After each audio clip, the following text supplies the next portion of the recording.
Magpuko ka mo, ilisamtang nagkapangabuyo ako dito sa ulong. Gindalan niya si Pedro, ug ang duha ka anak ni Simon. Nagpangalisod gid si Jesus, kag nagsiling siya sa iya. Daw mapatay ako sa kalisod. Pabilin ka mo diri kag pulaw pod sa akin.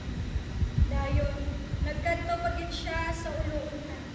Nagluhod siya kag nagpangamuyo. Siling niya, Amay, kung mahimo, ilikaw ang paggantos na nag-abot sa akin. Pero hindi ang akong luyag ang dapat matuman, kundi ang iyo. pagbalik niya sa iya tato na sumulod, naabdan niya sila nga nagakatulog. Nagsiling siya kay Pedro. Hindi gid bala ka mo makapulaw pod sa akon, bisan isa lang ka oras. Magpulaw ka mo kag magpangamuyo, nga hindi ka mo madaog sa pagsulayo.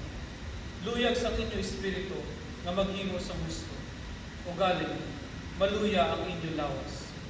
Naglakad liwat si Jesus sa uluonan, kag nagpangamuyo.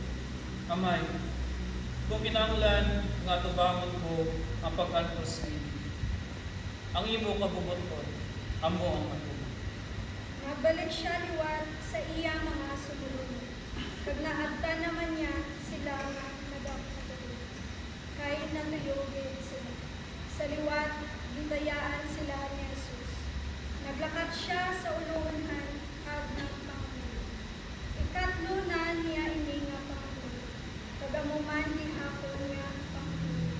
Dayon, nagbalik siya sa iya mga sumulod. Kag nagsulod. Nagakatulog pa bala ang magyapon, kag nagapahuay-huay? Pamati, amo na iniyang tiyon nga ako anak sa tao, itugyan sa mga makasasala. Dali na, ari na ang tao nga magatraidor sa akin.